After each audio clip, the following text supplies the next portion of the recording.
you can hardly find a way, really hardly find a way to influence the process. You can influence the process only within the top 5. So yes, you can find a way to be employed in the government, but you really need to be in the top 5.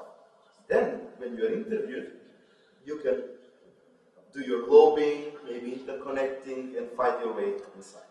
What are the results? 93% of the applicants currently in 2008, results for 2008 apply online. As you see the graph in the upper right corner, from 2006 to 2008, the number of applicants going online was rising, and the number of applicants going offline were declining. But also number of applications per position raised. The average was 7 at the beginning, before the system was implemented. Now it's 45. 45 people apply to a position currently when an announcement is done. This is not a good start for the country. It says that we have high unemployment rate, but also giving equal chance to every unemployed person to apply for a job.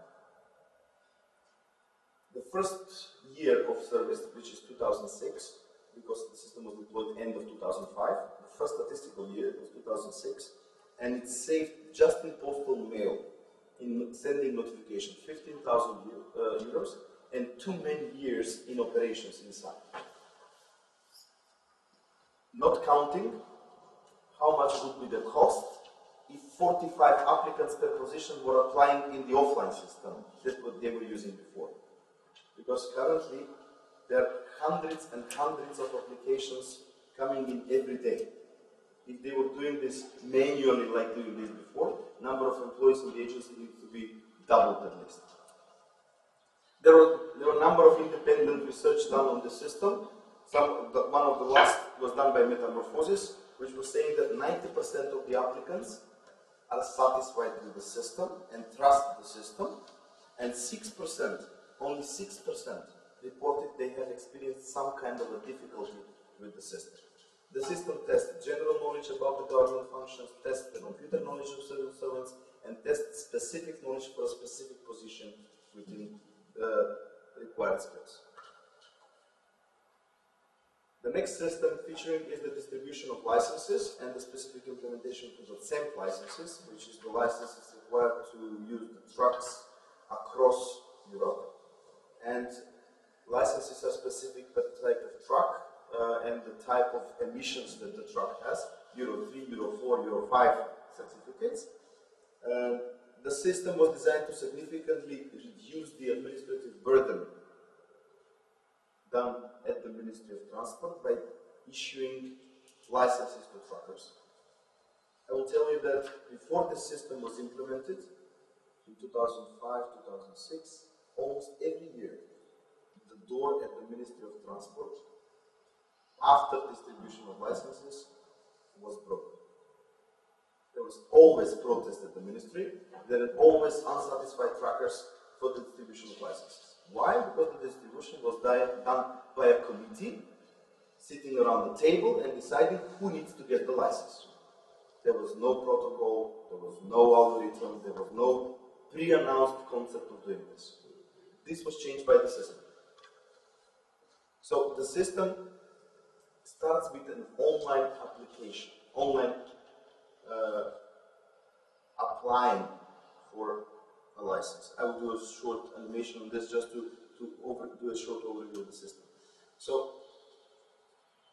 start with the ministry applying to the CEMT organization on a European level for the number of licenses that we need as a country. Before this was done, this application was done with the assessment like this. How many trucks do we need, licensed trucks we need for the next year? 100. Why? Because no one had the stats. How is the usage of licenses done? There was no reports on that. They could distribute the license can be resold, and then the license might not be even used. With the use of the system, they have valuable stats when they go to the CEMT organization to negotiate specific licenses for specific countries and for specific trucks. Then, when those licenses are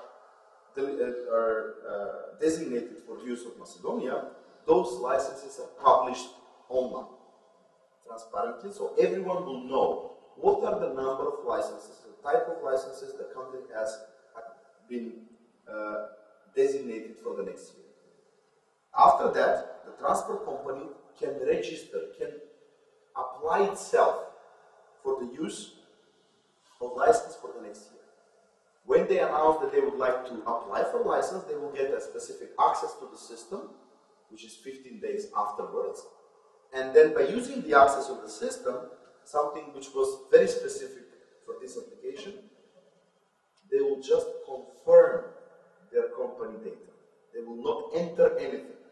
They will log on to the system, and the system will populate their company data, their truck information, driver information, use of license last year, and everything the company has as a data. If something is not correct, they can submit a correction, but they are not asked to fill in number of employees, number of trucks, name of the truck driver, name, type of truck. This is all pre-filled.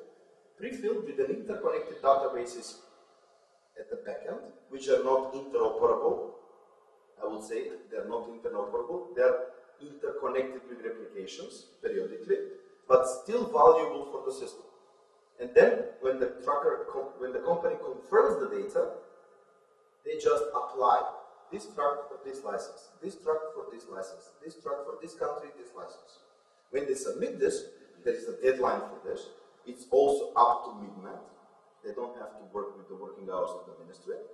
At the end of the day, the system is locked. And then there is a distribution. The distribution of licenses is always done public.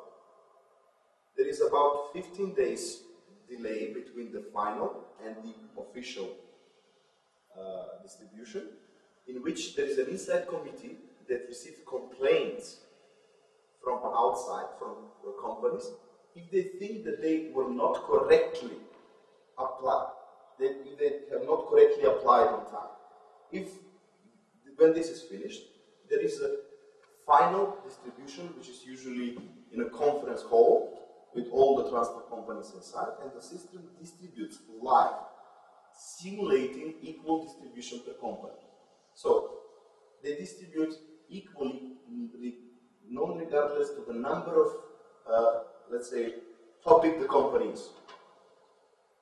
If I have 2 trucks and someone has 200 trucks, we will be equally applying for the use of licenses. There is, of course, an algorithm behind, and the algorithm is decided and approved by the Minister of Transport.